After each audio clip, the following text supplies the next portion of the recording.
Hello viewers, India வந்து மிகப்பெரிய சாதனையை வந்து சத்தமில்லாத பண்ணியிருக்கு. இதனால் வந்து நிறைய பேர் வந்து தூக்கம் இழந்து போயிருக்கிறாங்க.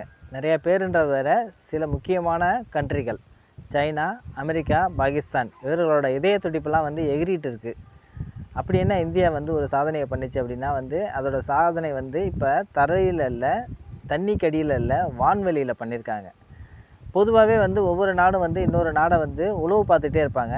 உளவு பார்க்குறதுக்கு வந்து என்ன பண்ணுவாங்க, ஆட்களை வந்து நியமிப்பாங்க. அதுக்கப்புறம் வந்து சில செயற்கைக்கோள்கள் இது மூலமாக வந்து உளவு பார்ப்பாங்க. சைனாக்காரனோட வேலையே என்னன்னா, இந்தியாவோட வளர்ச்சியை வந்து முட்டுக்கட்டை போட்டுகிட்டே இருக்கணும். அவன் தான் வந்து அமெரிக்காவுக்கு அடுத்த மிகப்பெரிய வல்லரசு அப்படின்ட்டு ஆகணும் அப்படின்ட்டு அவன் துடிக்கிறான். அதற்கு வந்து இந்தியா வந்து ஒரு தடையாக இருந்துருமோ அப்படின்ட்டு இந்தியாவோட வளர்ச்சியை தடுக்கிறதுக்கு என்னென்ன பண்ணுமோ எல்லா வேலையும் பார்த்துட்ருக்கிறான். அப்படி ஒரு நிகழ்ச்சி தான் அவன் என்ன பண்ணான் அப்படின்னா வந்து ஆட்கள் மூலமாக வந்து இந்தியாவை வேவு பார்க்குறது. அதை வந்து கம்யூனிஸ்ட்காரன் வந்து சைனாவுக்கு வந்து நிறையவே பண்ணிகிட்ருக்கிறான். அது இல்லாத வந்து காங்கிரஸே வந்து சைனாவோட உளவாளி மாதிரி தான் செயல்பட்டுருக்குறாங்க. அடுத்தது பார்த்திங்கன்னா, நீர்மூழ்கி கப்பல் மூலமாக என்ன பண்ணுவாங்க, கரை ஓரத்தில் வந்துட்டு இந்தியாவோட முக்கியமான வந்து இருப்பிடங்களை வந்து என்ன பண்ணுவாங்க, உளவு பார்ப்பாங்க. வான்வெளியில் வந்து செயற்கைக்கோளை வச்சு உளவு பார்ப்பாங்க. இந்தியாவோட முக்கியமான வந்து குறிப்பாக சில இராணுவ தளங்கள், மேஜரான சில போர்ட்டு, இந்தமாரி விஷயங்களை வந்து வேவு பார்ப்பாங்க. அதோடு இல்லாமல் என்ன பண்ணுறான் சைனாக்காரன், முத்துமாலைன்னு ஒரு திட்டத்தை வச்சு என்ன பண்ணுறான், இந்தியாவை வந்து ஒரு வளைக்கிறான்.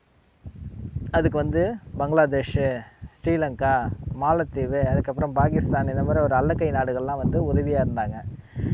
அதை வந்து ஓவர் கம் பண்ணுறது, அதாவது வந்து மோடி அரசாங்கம் வந்து நிறைய விஷயங்களில் சைனாவுக்கு வந்து ஒரு செக் வச்சுக்கிட்டே தான் இருக்கிறாங்க. அப்படி வைக்கப்பட்ட அந்த முத்துமாலை திட்டத்துக்கு அகெயின்ஸ்டாக வைக்கப்பட்ட ஒரு திட்டம் தான் வைர நெக்லஸ் அப்படின்ட்டு. நீ முத்துமாலை வச்சுருந்தா அதை விட காஸ்ட்லியாக நாங்கள் வைர நெக்லஸ்னு ஒரு திட்டத்தை அறிமுகப்படுத்துகிறோன்னு பண்ணி மலாக்கா பகுதியில் வந்து பெரிய கட்டுமானத்தை கடல் ஓரத்தில் கட்டுமானத்தை இது பண்ணுறது. அதுமாரி செங்கடல் ஓரத்தில் நிறைய கட்டுமானங்கள்லாம் பண்ணி அவங்கள அதிர்ச்சிக்குள்ளாக்கி சைனாவை வந்து ஒரு விழிப்புதிங்க வச்சாங்க நம்மளோட அரசாங்கம். அதோடு இல்லாத என்ன பண்ணாங்க, வான்வெளியிலையும் நம்ம வந்து சில சாகசங்கள்லாம் பண்ணியிருக்கிறோம்.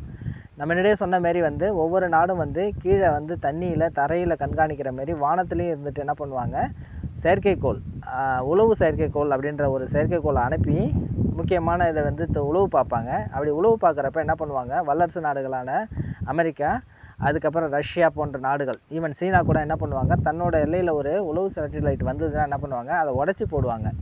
அது வந்து அவங்களோட திறமையை பறைசாற்றுறது. இது காலங்காலமாக நடந்துட்டு தான் இருக்குது. அதேமாரி இந்தியாவும் என்ன பண்ணியிருக்காங்க, ஒரு முன்னெடுப்பை பண்ணியிருக்கிறாங்க. இந்தியாவோட அந்த உளவு பார்க்குறதுக்கு வந்த அந்த சீன செயற்கைக்கோள் என்ன பண்ணியிருக்காங்க, காலின்னு ஒரு லேசர் ஆயுதத்தை கொண்டு என்ன பண்ணியிருக்காங்க, அதை முடக்கி போட்டிருக்கிறாங்க. நாமள்கிட்ட என்ன பண்ணியிருக்கோம், செயற்கைக்கோள் மூலமாக வந்து ஏவுகணையை செலுத்துகிற அளவுக்கு நம்ம நாடு வந்து முன்னேறிடுச்சு. இருந்தாலும் ஏவுகணை மூலமாக வந்து அந்த செயற்கைக்கோளை உடச்சி போட்டோம் அப்படின்னா அது உடச்சி துண்டு துண்டாக ஆகி என்ன பண்ணிட்டுருக்கோம், அந்த கழிவுகள் வந்து விண்வெளியிலே சுற்றிட்டு வரும். அது வந்து சில செயற்கைக்கோள் மேலே மோதுறதுக்கோ நிறைய வாய்ப்புகள் இருக்குது. அப்படின்றதுனால அதை என்ன பண்ணிட்டாங்க, அந்த ஒரு ஆப்ஷனை அவாய்ட் பண்ணிவிட்டு இவங்க என்ன பண்ணியிருக்காங்க, காலி கிலோ ஆம்பியர் லீனியர் இன்ஜெக்டர் அப்படின்னு சொல்லக்கூடிய ஒரு லேசர் ஆயுதத்தை கொண்டு என்ன பண்ணியிருக்காங்க, அதை முடக்கி போட்டுட்டாங்க. அதாவது செயற்கைக்கோள் முழுசாக அப்படியே தான் இருக்கும், ஆனால் அது செயல்படாது, அப்படியே நிற்கும். முன்னாடிலாம் வந்து ஒரு ஒரு டார்கெட்டை வந்து அடிக்கணும் அப்படின்னா ராமர் வில்லு விடுற மாரி என்ன பண்ணுவாங்க, வில்லு விடுவாங்க. அந்த வில்லு போய் அங்கே என்ன பண்ணும், குத்தும், இல்லை வந்து அது சேதத்தை உண்டு பண்ணும். இப்போல்லாம் வந்து அப்படிலாம் கிடையாது. இந்த 7ஆம் அறிவில் வர நோக்கு வர மாதிரியே பார்த்தே, அதாவது கண் பார்வையாலே பண்ணுற மாரி லேசர் பீமை வச்சு என்ன பண்ணுறாங்க, நிறைய விஷயங்களை சாதிக்கிறாங்க.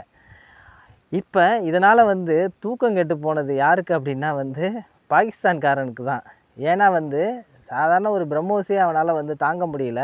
இப்போ லேசர் பீம் வந்ததுன்னா அதாவது இது வந்து ஒரு ட்ரையல் தான் ஆக்சுவலாக. இதை வச்சு அவங்க என்ன பண்ணாங்க, அந்த செயலிழக்க தான் வச்சாங்க. ஆனால் அதையும் தாண்டி வெளிவராத சில ரகசியங்கள்லாம் இருக்குது, அதெல்லாம் சொல்ல மாட்டாங்க. என்றைக்காவது ஒரு நாள் நாமளே வந்து இது முக்கியமான போர்களில் தான் நம்ம பார்க்கலாம்.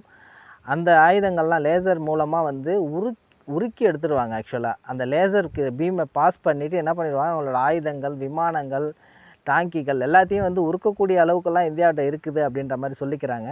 இதை ஃபஸ்ட்டு கண்டுபிடிச்சி லீக் பண்ணது யார் அப்படின்னா அமெரிக்கா தான் இந்தியா வந்து இதேமாரி ஒரு மிக பயங்கரமான அதிபயங்கரமான ஆயுதம் காலின்றதை வச்சுருக்குது அப்படின்றத வந்து உலகத்துக்கு சொன்னாங்க. இருந்தாலும் இந்தியாவை வந்து அவங்க என்ன பண்ணலை, கண்டிக்கலை, எதுவுமே பண்ணலை. காரணம் என்ன அப்படின்னா வந்து சைனாவுக்கு மாற்று வந்து இந்தியா தான். சைனாவோட வளர்ச்சியை கண்ட்ரோல் பண்ணுறதுக்கு, கட்டுப்படுத்துறதுக்கு இந்தியா மிக முக்கியம் அப்படின்றது வந்து அமெரிக்காக்காரனுக்கு தெரியும்.